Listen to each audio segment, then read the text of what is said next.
이제는 세상이 바뀌었어요. 세상이. 세무공무원들 그 사람들 무서운 사람들 아닙니다.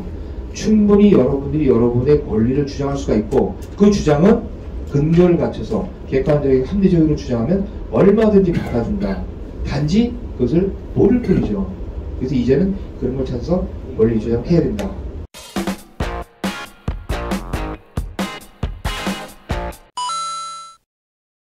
저희가 하고 있는 세금 면책이라는 건 특별한 게 아니에요. 특별한 게. 어떤 분들은 세금 면책이다. 그점 먼저 말씀드릴게요. 세금 면책이란 말은 원래 없어요. 법률 용어에 없어. 없는데 제가 이거를 조금 하면서 야 이거 뭐라고 용어를 줘야 되나 고민을 굉장히 많이 하는 거예요. 그래서 아 사람들이 파산 면책 하니까 쉽게 이해를 하더라고요. 그래서 세금도 없어진다 라는 의미에서 면책이라는 말을 갖다 쓴 거예요. 제가. 근데 사실 그런 말은 없습니다. 세금 면책이라는 건요 별게 아니에요. 세금을 내가 내야 돼. 지금 체납이 되어 있습니다. 그런데 법에 보니까 세금이 고지가 되고 나서 5년이 지나면 세금이 소멸했다고 나와 있어요. 다만 2013년도 1월 1일부터는 건당 고지액이 5억 원 이상일 때는 10년으로 늘어났어요. 자 그러면 뭐 5년이 됐건 10년이 됐던 세금 고지라고 해서 여기서 독촉장을 기준해서 납부기 한 종료일로부터 5년이 경과되거나 10년이 경과되면 그 세금은 없어집니다. 없어져요. 그런데 중간에 만약에 압류 처분이나 교부 청구가 있다고 한다면 압류 같은 경우는 압류가 해제된 날로부터 다시 기산해서 5년 교부 청구에 대한 그 효력이 상실된 날로부터 5년 요것이 지나야지 세금이 없어진다 이렇게 나와 있어요. 그럼 여기서 역발상을 한번 해볼 필요가 있어요. 그러면 교부 청구는 예외적인 경우예요. 교부 청구라는 건 무슨 얘기냐면 나도 좀 줘 나에게도 줘 라고 청구하는 거 이런 거겠죠. 부동산을 압류해도 부동산이 공매가 됐어요. 그럼 선순위권자가 공매를 진행하면 후순위권자는 할 수 있는 게 없어요. 따로. 그럼 후순위권자는 선순위한테 네가 만약 공매를 해서 그 돈을 가져가고 남는 돈이 있다면 나한테도 좀 주세요 라고 청구하는 게 교부청구예요. 그러니까 교부청구 들어갈 수 있는 건 예외적인 몇 가지밖에 없어요. 대부분이 부동산. 그리고 또 하나는 뭐냐면 파산이 진행됐을 때 그러면 파산 관제인한테 교부청구해달라고 청구서가 들어갑니다. 그러니까 그거 빼고는 압류가 된 날로부터 압류가 해제된 날로부터 5년이 지나면 세금이 없어집니다. 자 그럼 역으로 한번 생각해보자고. 만약 압류가 정당하지 않으면요. 압류가 정당하지 않으면 그 압류가 없어지는 결과가 되잖아요. 자 2015년도 1월 1일에 세금 고지를 했어요. 그러면 2020년 1월 1일이면 세금이 없어져야 되는 거야. 원칙적으로 법에 따지면. 근데 세무서에서는 세금을 계속 유지하기 위해서 어떻게 하냐. 중간에 압류 처분을 제일 많이 해요. 압류 처분. 그리고 나서 어떻게 됩니까? 압류가 만약 2019년도 1월 1일이 됐다면 1월 1일 했다가 12월 30일 만약 끝났다고 한다면 다시 2020년도부터 기산해서 5년이 되는 2025년이 돼서 세금이 없어져요. 그 논리를 따지면. 자 그런데 저희는 뭐에 주안점을 뒀냐면 자 만약 압류를 하게 되면 압류가 해제된 날로부터 다시 5년이 되는 시효가 그만큼 중단된다는 연장이 되는 겁니다. 자 그런데 압류가 적법하지 않으면요. 압류 효력이 없잖아요. 그렇지 않나요? 압류라고 해서 시효가 중단했는데 압류가 적법하지 않으면 압류 효력이 없어요. 그러면 2015년 1월 1일부터 5년이 되는 2020년 1월이 되면 중간에 압류가 없어지는 결과가 되니까 시효가 만약에 세금이 없어지는 거예요. 그래서 제가 이걸 딱 생각했어요. 아 그래? 야 이거 되겠는데? 그래서 기존에 있었던 체납자에게 세무서에서 압류한 내용을 쭉 뽑아가지고 분석을 해봤어요. 그랬더니 개판이 압류가 개판이에요. 그럼 왜 개판이냐? 조금 전에 말씀드렸죠. 납세자가 뭔가를 알면은 세무서나 또는 지방세 담당자들한테 얘기했죠. 야, 너네 압류 똑바로 해. 내가 지켜볼 거야. 절차 똑바로 해. 라고 할 텐데 납세자가 일단 몰라요. 그리고 또 야, 세무서 공무원들이 알아서 하겠지. 그 사람들이 뭐 그동안 밥만 먹고 이것만 했는데 설마 이걸 모르냐. 이렇게 생각하니까 그냥 정당한 압류로 지금까지 이렇게 지나온 겁니다. 그런데 제가 그 내용을 쭉 보니까 압류가 잘못됐더라 이거예요. 그럼 왜 잘못됐느냐? 왜 잘못됐냐? 이걸 한번 생각해요. 왜? 세무서 직원들이 압류를 왜 잘못했냐? 우리가 한 가지만 제가 말씀드릴게요. 자력집행권이라는 게 있어요. 자력집행권. 세법을 보면요. 자력집행권이 뭐냐면 스스로 잡자. 힘력자. 스스로 힘을 쓸 수 있는 권한을 부여했어요. 무슨 얘기냐? 우리가 돈을 빌려줬어요. 받을 돈이 있어. 자, 이 사람이 안 갚어. 그럼 어떡합니까? 그냥 가서 마구잡이 할 수 있나요? 못하죠. 법에 의해서 해야 돼. 법에 의해서. 그러면 법원에다가 일단 이 사람 재산 어디 빼돌리기 전에 뭐 가처분 해놓고, 그 다음에 본안소송 들어가서 이기면, 그 다음에 압류비 추심명령 들어가서 강제집행하고 이러잖아요. 단점은 시간이 무지무지 걸린다는 얘기예요. 세금도 마찬가지예요. 세금을 안 냈으니까 이 사람 재산을 압류해서 강제집행을 하려고 하는데, 그렇게 법원을 통해서 하는 것이 원칙이지만 그렇게 하기에는 시간이 너무너무 걸린다는 얘기예요. 그럼 그 사람이 중간에 재산을 빼돌릴 수가 있다는 얘기예요.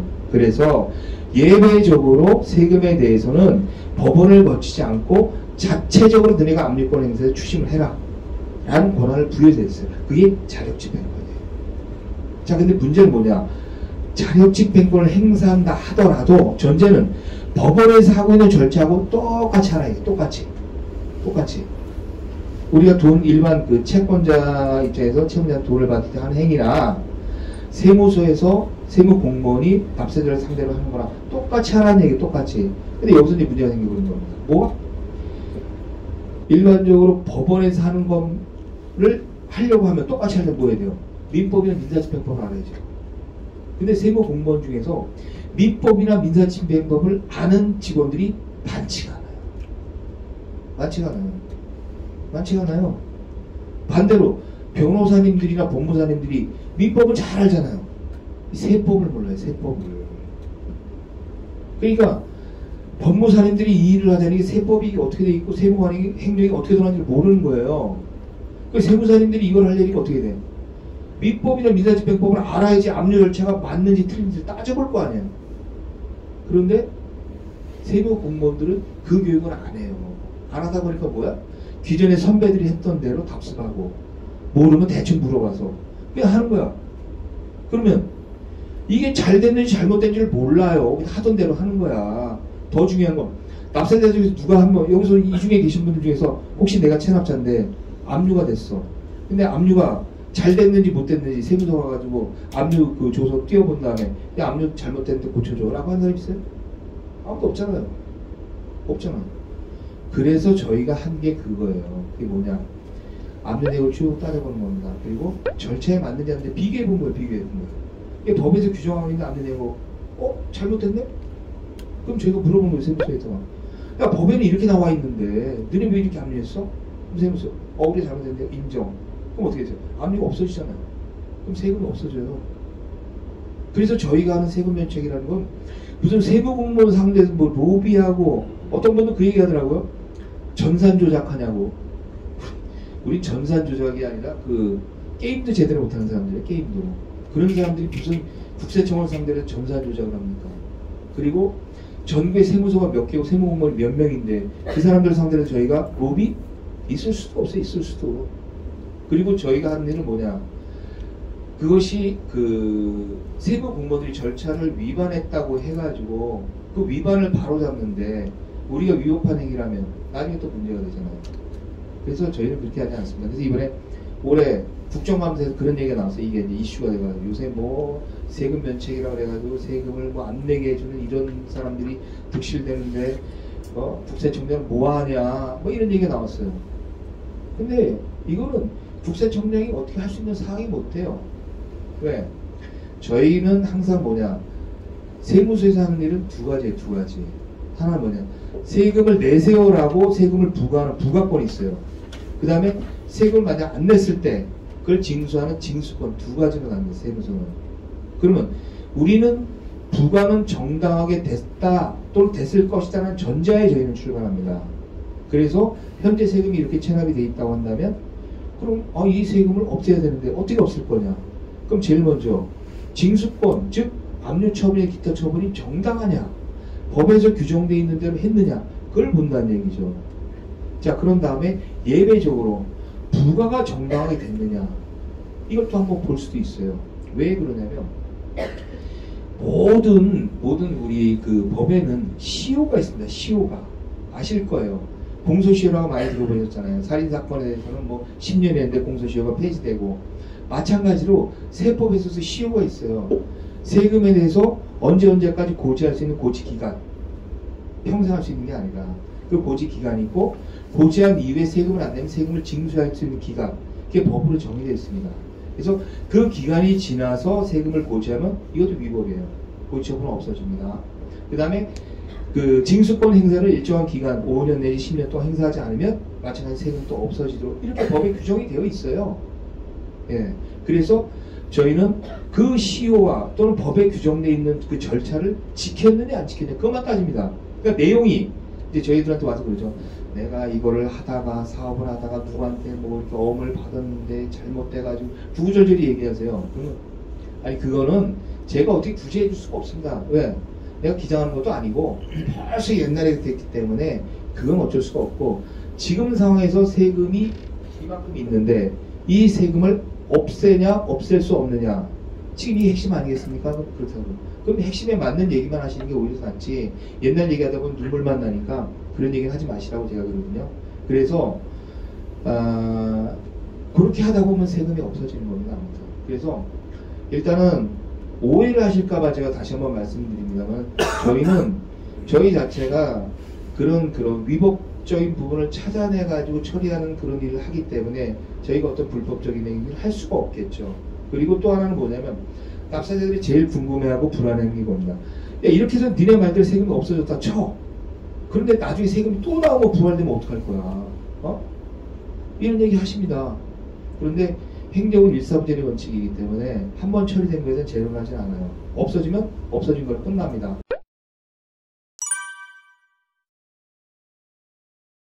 그런데 만약 거기서 불법적인 행위를 통해서 하게 되면 부활할 수는 있겠죠. 그거는. 근데 합법적인 방법을 하게 되면 세금은 절대 다시 부활하지 않는다. 그래서 제가 이제 안심시키는 거 그겁니다. 합법적인 방법으로 해서 합법적으로 처리하기 때문에 세금이 다시 부활할 수는 없습니다. 또 하나 얘기하는 게 혹시 이렇게 없어지고 나면 이걸 빌미해서 저한테 뭐 불이익이 오는 게 아닐까? 그게 뭐예요? 그럼 사업자 등록증 내면 나만 또 이렇게 중점적으로 보게 되고 그런 거 없습니다. 왜냐? 직원들이 계속 돌기 때문에 그리고 시효가 완성되면 세금은 없어지는 걸 다 이렇게 세무사랑 과세관도 다 알고 있어요. 근데 그 사람만 특별히 봐야 될 이유가 없는 거죠. 그래서 일단은 좀 생각을 좀 바꿔주셔라. 바꿔주신다는 건 뭐냐면 의무가 있는 게 아니라 권리가 있다. 권리가. 그래서 세무공무원을 너무 무섭게 생각하지 마시고 또는 세무공무원이 하자는 대로 하는 것이 옳은 거 맞냐라고 이렇게 생각되는데 그건 80년대 90년대 생각이고 지금은 그렇지 않습니다. 그나마 문재인 정권 들어서고서 제일 잘했다고 생각하는 게 저는 이 부분입니다. 이 부분. 왜 그러냐면 법으로서 규정이 돼 있었어요. 법으로서 체납자 중에서 일부 소액 체납자들, 영세 사업자들에서는 세금을 삭감시켜주는, 탕감시켜주는 그런 제도를 시행했거든요. 다만 그 금액이 제한적일 뿐이지. 그래서 과거처럼 나는 뭐 죄인이다, 내가 잘못한 거 아니야, 이런 생각은 일단 벗어버리시고, 그래서 내 권리는 내가 찾아야 된다. 왜 이런 말씀을 덧붙이냐면, 여러분 한번 생각해 보세요. 파산 많이 하잖아요. 주변에 파산을 한번 생각해 보시는 얘기죠. 내가 지급할 능력이 안 돼요. 돈을 변제할 뭐 빌렸는데 그걸 갚을 능력이 안 돼요. 그럼 파산합니다. 파산. 자, 파산하고 요 세금하고 차이는 뭐냐? 세금은 공채로 합니다. 공채. 공익적인 목적으로 사용되는 그런 채권이고, 파산 대상은 사채입니다. 사채. 개인과 관련된 그런 빚을 사채라고 표현합니다. 그래서 사채를 하면 은행에서 빌린 돈, 개인적으로 빌린 돈, 아니면 보증채무를 했다든지 이런 것이 사채가 되고, 반대로 공채라는 것은 세금이 있고요, 과태료가 있고, 의료보험이 있고, 지방세가 있고, 자, 이걸 모아가지고 공채라고 표현합니다. 공익적인 용도를 쓰기 때문에. 자, 근데 파산의 대상이 되는 것은 사채만 갖고 얘기합니다. 공채는 안 됩니다. 그래서 어떤 분들은 야, 세금 이거 이제 더 이상 힘들어서 안 되겠으니까 이거 너 파산이라도 해야 되겠다 라고들 말씀하십니다. 그런데 가서 물어보니까 세금은 안 된대요. 왜 안 되냐고 막 따집니다. 왜 안 되는 게 따질 게 아니라 세금은 그 구성, 성격 자체가 공채이기 때문에 파산의 대상이 되지 않습니다. 자, 그런데 사채만 가지고 했었을 때 파산을 해줘요. 그런데 문제는 뭐냐? 이 사람이 사채는 분명히 갚았지만 공채는 남아있다는 얘기예요. 즉 사채에 대한 신용회복은 됐지만 공채에 대한 신용회복은 안 됐다는 얘기예요. 이 사람이 완벽한 신용회복이 되기 위해서는 사채와 공채가 전부 신용회복이 돼야지만 완벽한 신용회복이 되는 거 아니겠습니까? 그럼 반대로 한번 생각해보자고. 왜? 은행에서 돈 빌려온 거 안 갚아도 되는 거예요? 친구들은 안 갚아도 되는 거예요? 세금만 갚아야 되는 거예요? 왜 공채에 대해서만 혜택을 주고 사채에 대해서는 차별하냐 이거죠. 그래서 결국 뭐냐, 물론 공채라는 것은 국가 전체를 운영하는 그런 입장에서 꼭 필요한 돈이기 때문에 사채보다는 우선하도록 되는 건 맞습니다. 그런데 어차피 이 사람들이 사채만 신용회복을 해가지고는 정상적인 경제활동을 못한다는 얘기예요. 그렇다고 한다면 사채를 그런 식으로 신용회복을 시켜주는 것처럼 공채도 신용회복을 시켜주면 두 개가 온전히 신용회복이 돼서 이제 정상적인 경제활동을 할 수 있는 거 아니냐 이거죠. 그리고 세금을 못 내서 장기간 5년, 10년 동안 고생하신 분들이라면 이미 고생을 하실 만큼 하신 분들 아니냐. 그렇다면 다시 한번 재기할 수 있는 기회를 줘야 되지 않겠냐. 이것이 요즘의 트렌드입니다. 요즘의 트렌드. 그래서 국세청에서 옛날에는 세금은 무조건 징수하는 무조건이야 무조건. 그런데 바뀌었어요. 언제부터 바뀌었냐? 2000년대 이후부터. 그럼 뭐 때문에 바뀌었냐? IMF 때문에 바뀌었어요. IMF가 1990년대 후반에 발생했어요. 그러다 보니까 자살하는 사람 막 속출하고 경제를 뭐 나라로서 난리도 아니었어요. 그러니까 국가에서 생각한 게 뭡니까? 최소한 이 사람들이 자살하는 걸 좀 방지해야 되지 않겠냐 해서 앞으로는 모든 빚은 사채와 공채로 나누자. 그래서 일단 사채부터 정리를 하고 공채는 나중에 정리해서 이 사람들을 먹고 살게 해주자. 자, 이렇게 이반합니다. 자, 근데 문제는 뭐냐? 그럼 사채는 어떻게 할 거냐? 그래서 사채는 일단 법원에 있는 그 법무사들을 동원해서 교육을 막 시킵니다. 자, 이 사람들 파산시켜. 막 가르치고 교재 주고 합니다.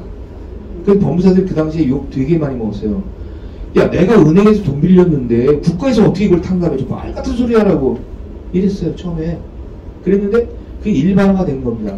광풍이 불었어요, 광풍이. 너도 나서 빚 있는 사람들은 전부 법원에서 파산 시청에서 파산을 이제 파산자가 됐는데, 자, 문제는 뭐냐면, 자, 그런데도 미처 그 부분에 대해서 적용하지 못한 부분에 대해서 막 사채업자들이 이제 추심하는 게 또 난리가 됐어요. 사채업자들이. 자, 그러다 보니까 국가가 또 어떻게 합니까? 사채업자한테 돈을 빌려서 쓴다 하더라도 이 사람들에 대해서 최소한 먹고 살게는 해줘야 되지 않겠냐 해서 나온 개념이 최저생계비라는 개념이 나온 겁니다. 이게 언제냐? 2005년도에 나왔어요. 2005년도에 비록 빚이 있고 파산을 해야 될 만큼 어려운 사람이라 하더라도 최소한 이 사람들한테 먹고는 살게는 해주자 해서 나온 개념이 최저생계비 개념이 나왔고, 2002년도에 어떻게 바뀌었냐? 120만원에 120만원.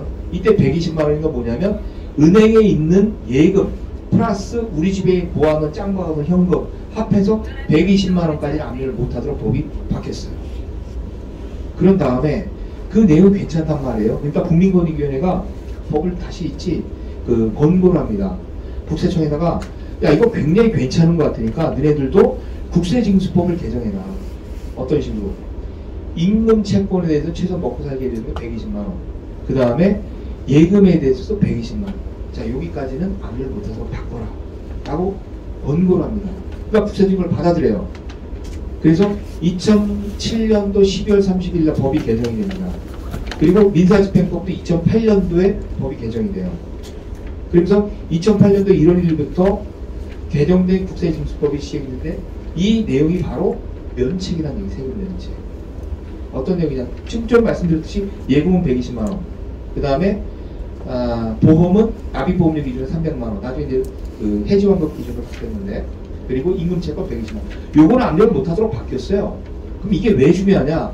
2008년 1월 1일 전에는 돈이 없어도, 계좌에 돈이 없어도 압류가 가능했어요. 그런데 그 이후부터는 계좌에 돈이 없는데 이걸 압류하면 이 압류가 무효가 되는 겁니다. 왜? 최저생계비 개정입니다. 굉장히 중요한 겁니다. 그랬는데 이렇게 개정된 걸 몰라요, 세무사님들이. 그런 다음에 2013년 2월 15일 날 금액이 좀 올라갑니다. 120만원에서 150만원 올라가요. 그리고 2020년도에 다시 185만원으로 올라가는 겁니다. 이렇게 변화가 됐어요. 자, 그런데 이렇게 변화가 되고 우리나라가 이제 선진화가 되다 보니까 과거하고 굉장히 많은 개념이 바뀌었어요. 트렌드가. 어떻게 바뀌었냐? 자, 2008년도 1월 1일 전에는 깡통 계좌에서 압류만 무조건 압류 효력이 있었어요. 그런데 2008년도 이후부터 무효가 됐다. 그리고 2020년도 이후부터는 어떻게 바뀌었냐? 실익을 따지는 식으로 바뀌었어요. 실익. 그전에는 저런 거 있잖아요. 이 사람이 부동산에서 부동산. 아파트 하나가 있는데 근저당이 덕지덕지 걸려있고 뭐 돼 있어요. 이거 세무서에서 압류해봤자 가져가지도 못해. 가져가지도 못해. 그래서 갖다 붙여요. 왜? 감사과에서는 뭐라 하냐? 이렇게 이 사람 DB 조회해가지고 재산이 있는 게 나왔는데 왜 압류를 안 해? 실익이 없는데 그건 나중 문제고 붙여. 압류를 다 붙였어요. 지금은 실익 없는 압류는 압류로서 효력이 없다라고 지금 보고 있어요. 그런 식으로 바뀌어요. 무슨 얘기냐? 과거에 국세청이 하던 것이 세금을 징수하는 쪽으로, 무조건 징수하는 쪽으로 했다면 최근의 세무행정은 무조건적으로 징수하는 것이 아니라 징수할 수 있는 경우는 징수하고 징수할 수 없는 경우는 징수하지 말아라는 식으로 바뀌었다는 얘기예요. 그럼 어떻게 돼요? 내가 체납자야. 그럼 나는 지금 이런 상황이니까 너네가 압류를 하더니 뭐하든 징수를 하려고 하더라도 할 수 없다는 걸 어필해야 될 거 아니에요. 그래야지 거기서 맞네? 징수 안 할게. 내들 압류했대도 풀어줄게. 이게 되는 거 아닙니까? 가만히 있으면 누가 안 해줘요. 그래서 우리가 법원 중에 중요한 얘기 있습니다. 권리 위에 잠자는 자는 보호할 가치가 없다. 그런 얘기가 있어요. 다시 말해서 세무서에서 알아서 해주는 거 하나도 없어요. 네?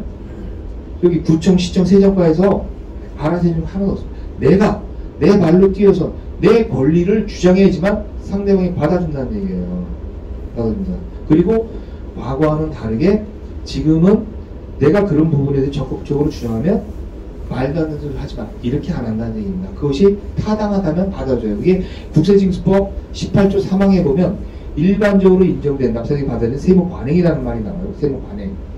법에는 없지만 현재 트렌드가 이렇게 흘러가고 있다. 그런 사례를 모아가지고 주장하면 세무서 받아준다는 얘기죠. 그래서 첫 번째 간단하게 요약하겠습니다. 지금까지 뭐 구구절절히 말씀드렸는데 이 내용의 핵심 뭐냐? 이제는 세상이 바뀌었어요. 세상이. 세무공무원들 그 사람들 무서운 사람들 아닙니다.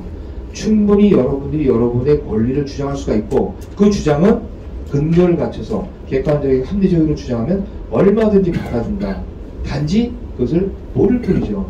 그래서 이제는 그런 걸 찾아서 권리 주장해야 된다. 이 말씀을 했어요.